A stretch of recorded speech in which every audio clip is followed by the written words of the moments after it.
गीतार्थं वक्ष्यामि लेशतः समस्तगुणसम्पूर्णं सर्वदोषविवर्जितं नारायणं नमस्कृत्य गीतातात्पर्यमुच्यते।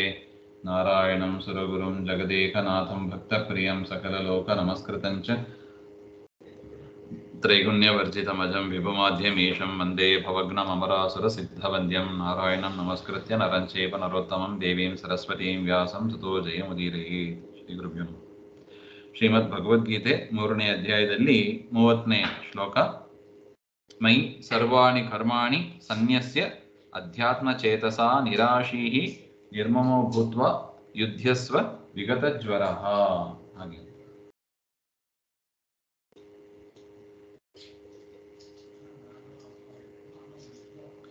ಯುಧ್ಯಸ್ವ ವಿಗತಜ್ವರಃ. ಏವಂ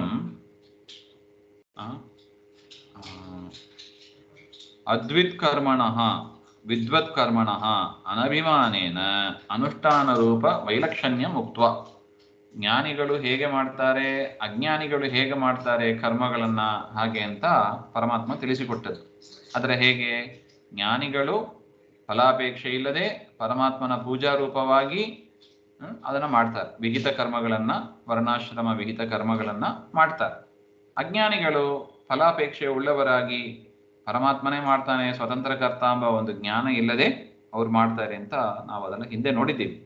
ಈ ರೀತಿಯಾಗಿ ಜ್ಞಾನಿಗಳು ಮಾಡುವ ಕರ್ಮ, ಅಜ್ಞಾನಿಗಳು ಮಾಡುವ ಕರ್ಮ ಇದೆರಡಕ್ಕೂ ಇರುವ ವಿಲಕ್ಷಣ ಒಂದು ಡಿಫರೆನ್ಸ್ ಅದನ್ನು ತಿಳಿಸಿ, ಇದಾನೀಂ ತವಾಪಿ ಜ್ಞಾನಿತ್ವ ತಥೈವ ಅನುಷ್ಠೇಯಂ ಕರ್ಮ ಇತ್ಯಾಹ.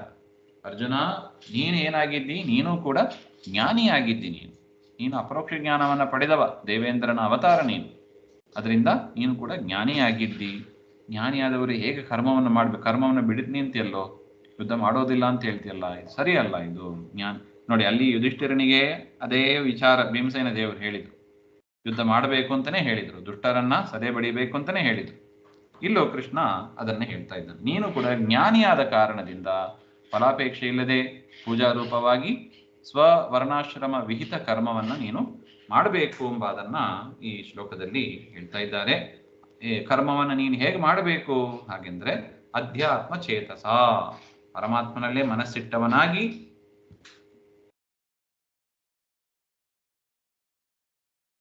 ಸರ್ವಾಧಿಕ ಪರಮಾತ್ಮ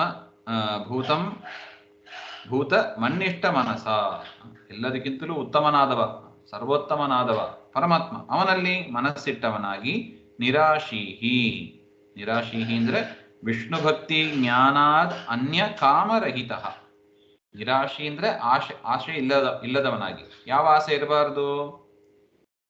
ಲೌಕಿಕವಾದ ಆಸೆಗಳು ಇರಬಾರ್ದು. ಅದನ್ನು ಬಿಟ್ಟು ಪರಮಾತ್ಮನ ಭಕ್ತಿ, ಪರಮಾತ್ಮನ ಜ್ಞಾನ ಅದನ್ನೆಲ್ಲ ಕೇಳ್ಬೋದು. ವಿಷಯ ವೈರಾಗ್ಯ ಅದನ್ನೆಲ್ಲ ನಾವು ಪರಮಾತ್ಮನ ಪೂಜೆ ಮಾಡಿ ಕೇಳಿ ಪಡೀಬೋದು, ವಿಹಿತವಾದದ್ದು.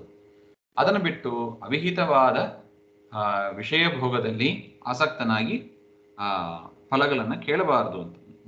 ನಿರಾಶಿ, ಈ ಆಸೆ ಇಲ್ಲದವನಾಗಿ, ನಿರ್ಮಮಃ ಕರ್ಮಣಿ ಅಹಮೇವ ಸ್ವಾತಂತ್ರ್ಯೇನ ಕರೋಮಿ ಇತಿ ಸ್ವತಂತ್ರ ಕರ್ತೃತಾ ಅಭಿಮಾನಹೀನಃ ಭೂತ್ವಾ.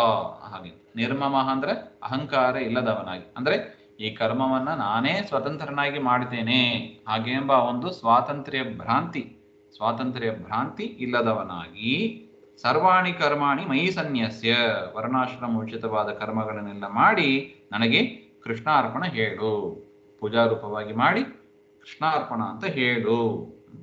ಸರ್ವಾಣಿ ಕರ್ಮಾಣಿ ಮಯಿ ಸನ್ಯಸ್ಯ, ಸನ್ಯಸ್ಯ ಅಂದ್ರೆ ನನಗೆ ಸಮರ್ಪಣೆ ಮಾಡೋರು ಅಂತ ಅರ್ಥ. ಮಯಿ ಸಮರ್ಪ್ಯ, ನನಗೆ ಸಮರ್ಪಣೆ ಮಾಡಿ, ವಿಗತ ಜ್ವರ ತ್ಯಕ್ತ ಶೋಕ, ಯಾವ ಶೋಕವೂ ಇಲ್ಲದವನಾಗಿ ನೀನು ಯುದ್ಧಸ್ವ, ಯುದ್ಧವನ್ನು ಮಾಡು. ತದುಕ್ತಂ ನಾಹಂ ಕರ್ತ ಹರಿಕರ್ತ ಅಂತ ಗೀತಾ ತಾತ್ಪರ್ಯದಲ್ಲಿ ಒಟ್ಟು ಕರ್ಮಗಳನ್ನು ಹೇಗೆ ಮಾಡಬೇಕು ಎಂಬ ಒಂದು ಸುಂದರವಾದ ಒಂದು ವಿಚಾರವನ್ನ ಆಚಾರ್ಯರು ತಾತ್ಪರ್ಯದಲ್ಲಿ ತಿಳಿಸ್ತಾರೆ. ಇದಕ್ಕೆ ಸಂಬಂಧಪಟ್ಟ ಭಾಷ್ಯ, ಅತಃ ಸರ್ವಾಣಿ ಕರ್ಮಾಣಿ ಮಯ್ಯೇವ ಸನ್ಯಸ್ಯ, ಎಲ್ಲ ಕರ್ಮಗಳನ್ನು ಪರಮಾತ್ಮನ ಪೂಜಾರೂಪವಾಗ ಮಾಡಿ ಪರಮಾತ್ಮನಿಗೆ ಸಮರ್ಪಣೆ ಮಾಡಬೇಕು. ಭ್ರಾಂತ್ಯ ಜೀವೇ ಅಧ್ಯಾರೋಪಿತಾನಿ, ಭ್ರಾಂತಿಯಿಂದ ನಾವೇನು ಆರೋಪಣೆ ಮಾಡ್ಕೊಂಡಿದ್ದೀವಿ, ನಾನೇ ಸ್ವತಂತ್ರ, ನಾನೇ ಮಾಡ್ತೀನಿ ಹಾಗೆ ಅಂತ, ಅದನ್ನೆಲ್ಲ ಬಿಟ್ಟು ಮಯ್ಯೇವ ವಿಸೃಜ್ಯ ಭಗವಾನೇವ ಸರ್ವಾಣಿ ಕರ್ಮಾಣಿ ಕರೋತಿ ಇತಿ ಮತ್ಪೂಜಾ ಇತಿ ಚ. ಪರಮಾತ್ಮನೇ ನನ್ನ ಒಳಗಿದ್ದು ಎಲ್ಲ ಕರ್ಮಗಳನ್ನ ಮಾಡಿಸ್ತಾನೆ ಎಂಬ ಒಂದು ದೃಢವಾದ ಜ್ಞಾನ ಇರಬೇಕು. ಮತ್ತು ಈ ಕರ್ಮಗಳು ಪರಮಾತ್ಮನ ಪೂಜಾರೂಪವಾಗಿದೆ. ಪೂಜ್ಯನೂ ಅವನೇ, ಪೂಜಕನೂ ಅವನೇ, ಪೂಜೆ ಮಾಡುವವನು ಅವನೇ, ಪೂಜೆ ಮಾಡಿಕೊಳ್ಳಲ್ಪಡುವವನು ಅವನೇ. ಆ ರೀತಿಯಾಗಿ ಚಿಂತನೆ ಮಾಡಿ ಆತ್ಮಾನಂ ಅಧಿಕೃತ್ಯ ಯದ್ ಚೇತಃ ತದ್ ಅಧ್ಯಾತ್ಮ ಚೇತಃ, ಅಂದರೆ ಪರಮಾತ್ಮನಲ್ಲೇ ಮನಸ್ಸಿಡೋದು ಅಂತ ಅರ್ಥ. ಸರ್ವೋತ್ತಮ ಅಂತ ತಿಳಿದು ಅವನಲ್ಲಿ ಮನಸ್ಸಿಡೋದು. ಇನ್ನು ಸನ್ಯಾಸ ಅಂತ ಒಂದು ಪದ ಇದೆ. ಸನ್ಯಾಸ ಅಂದರೆ ಭಗವಾನ್ ಕರೋತಿ ಇತಿ, ಅಂದರೆ ಸನ್ಯಾಸ. ಪರಮಾತ್ಮನೇ ಮಾಡ್ತಾನೆ, ದೇವರು ಮಾಡಿದ್ದನ್ನು ದೇವರಿಗೆ ಸಮರ್ಪಣೆ ಮಾಡಬೇಕು. ನಾವೇನು ತಗೊಳ್ಳೋದು, ನಾನು ಮಾಡಿದೆ ಅಂತ ಹೇಳ್ಕೋಬಾರ್ದು, ದೇವರಿಗೆ ಸಮರ್ಪಣೆಯನ್ನು ಮಾಡಿ ಅಂತ ಅರ್ಥ. ನಿರ್ಮಮತ್ವಂ ನಾಹಂ ಕರೋಮಿ ಇತಿ. ನಿರ್ಮಮ ಅಂದರೆ ಏನರ್ಥ? ನಾನು ಯಾವುದೂ ಮಾಡೋದಿಲ್ಲ, ನಾನು ಅಸ್ವತಂತ್ರ ಕರ್ತ, ಪರಮಾತ್ಮ ಒಬ್ಬನೇ ಸ್ವತಂತ್ರ ಕರ್ತ ಅಂತ ಅದನ್ನು ನಿರ್ಮಮತ್ವಂ ಅಂತ. ಸನ್ಯಾಸ ಮತ್ತು ನಿರ್ಮಮ ಹಾಗೆಂಬ ಅದಕ್ಕೆ ಆಚಾರ್ಯರು ಬಿಡಿಸಿ ಅರ್ಥವನ್ನು ಕೊಟ್ಟಿದ್ದಾರೆ.